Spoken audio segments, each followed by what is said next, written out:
इस वक्त पाकिस्तान से सबसे बड़ी और अहम खबर से आपको आगाह करते चलें कि आर्मी चीफ ऑफ पाकिस्तान का एक बड़ा बयान सामने आया है। जी हां, उन्होंने कहा है कि पाकिस्तान किसी कैंप पॉलिटिक्स का हिस्सा नहीं बनेगा। पाकिस्तान किसी किस्म की कैंप पॉलिटिक्स पर यकीन भी नहीं रखता, ऐसा कहना है आर्मी चीफ कमर जावेद बाजवा का। I now welcome the Honorable Chief of Army Staff Pakistan to please kindly present his inaugural address. This will also be followed by an interactive Q&A session moderated by Senior Policy Specialist Mr. Syed Hassan Akbar from the National Security Division. Thank you. Chatham House rules, please, for the interactive session. Thank you. Can you hear me? Am I audible? Please allow me to speak from here because that rostrum is too small for me. Bismillahir-Rahmanir-Rahim. Dr. Moeed Yusuf, esteemed panelists, speakers, international guests, ladies and gentlemen, Assalamu alaikum and good morning.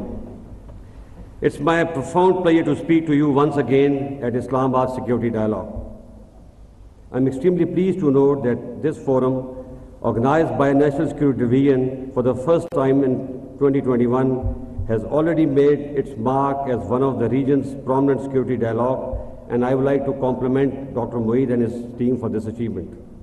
I believe today more than ever we need to inculcate and promote such spaces for intellectual debate and discourse where people from around the world come together to share ideas about the future of their countries and the world at large, where some of the brightest minds can identify means of global cooperation rather than confrontation.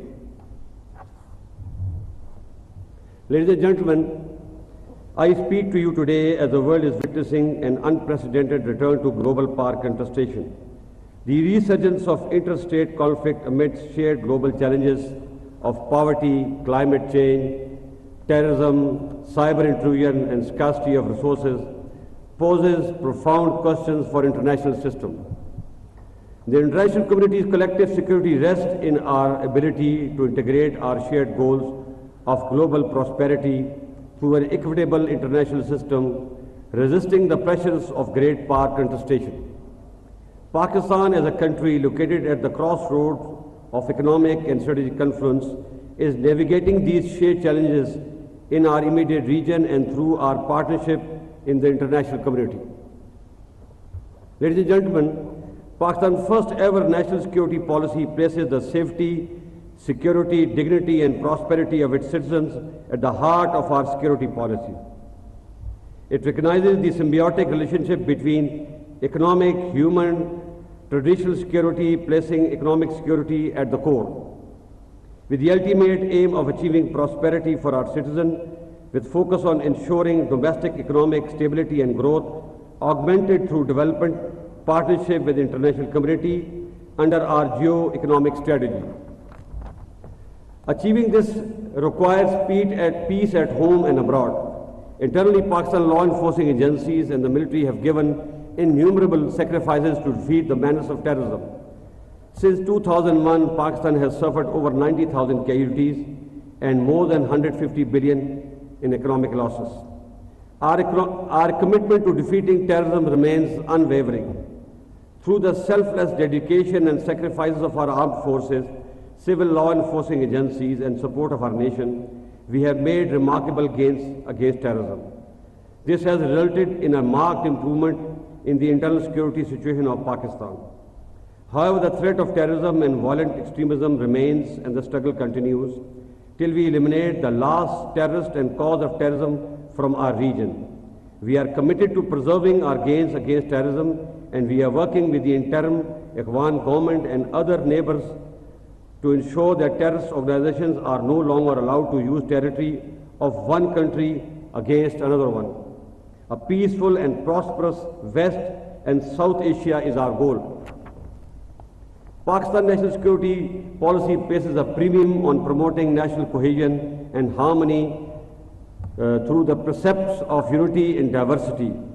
Our focus remains on eliminating intolerance and extremism by celebrating the diversity of our country and ensuring the right of state to preserve the fundamental rights guaranteed under the constitutions, irrespective of caste, creed, or belief. I fully realize that it is a huge challenge, but we are committed and we will not relent till we make Pakistan a moderate and forward-looking country as envisioned by our founding father, Quaid-e-Azam Muhammad Ali Jinnah. Pakistan also recognizes that it is the regions, not the countries, that grow. That is why we believe that peace and stability in our wider regions are prerequisites for achieving shared regional prosperity and development. In this regard, our doors are open for all our neighbors. Ladies and gentlemen, for decades, conflict in our immediate west has created negative externalities and spillover effect that have adversely impacted our economy, society, and security. This is why Pakistan continues to work closely with the international community to pursue peace and stability in Afghanistan. Unfortunately, lack of financial flows and continued sanctions are creating a humanitarian crisis in Afghanistan. Pakistan has worked tirelessly to provide humanitarian aid to the people of Afghanistan in collaboration with the international community, but much more is needed. It is our collective responsibility towards the people of Afghanistan to ensure that timely and adequate humanitarian aid flows into the country. While the world, especially the West, are preoccupied by the humanitarian crisis unfolding in Ukraine, we must ensure that 40 million Afghans who face terrible conditions are not forgotten. The consequences of our inability to address the humanitarian crisis in Afghanistan will not only lead to refugee crisis, but will again make Afghanistan an epicenter of terrorism where Daesh with its global agenda flourishes, which may result in more than one 9/11.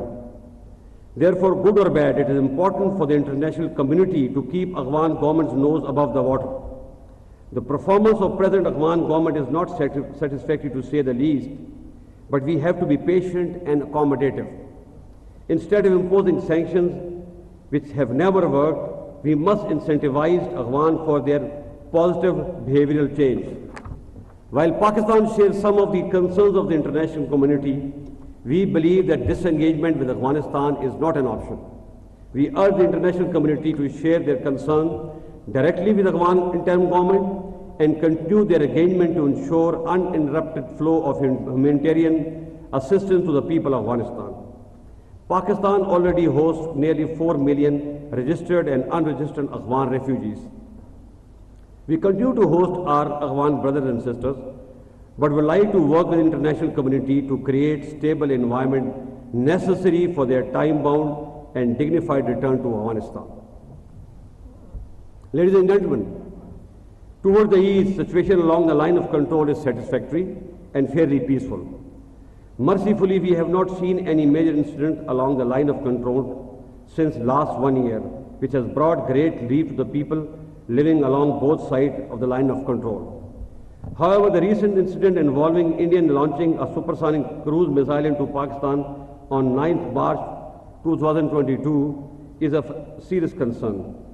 Unlike other incidents involving strategic weapons system, this is the first time in history that a supersonic cruise missile from one nuclear-armed nation has landed in another.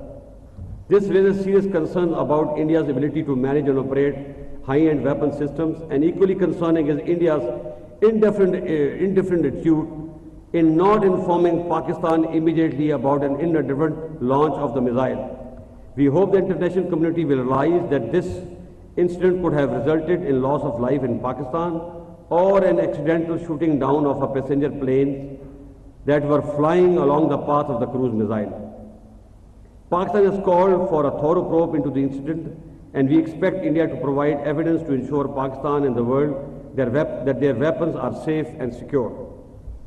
On our part, like early 2019, when Pakistan demonstrated its role as a responsible member of international community by returning the captured pilot of an intruding Indian fighter aircraft, we have once again demonstrated maturity and responsibility in our response. Ladies and gentlemen, Pakistan continues to believe in using dialogue and diplomacy to resolve all outstanding issues, including the Kashmir dispute, and is ready to move forward on this front if India also agrees to do so. With 1/3 of the world engulfed in some sort of a conflict or war, it is important that we keep the flames of fire away from our region. In this regard, beside Kashmir dispute, the Indo-China border dispute is also a matter of great concern for us, and we want it to be settled quickly through dialogue and diplomacy. I believe it is time for political leadership of the region to rise above their emotional and perceptual biases and break the shackles of history to bring peace and prosperity to almost 3 billion people of the region. Ladies and gentlemen, with growing concern about major park contestation, Pakistan is positioning itself as a melting pot for a positive global economic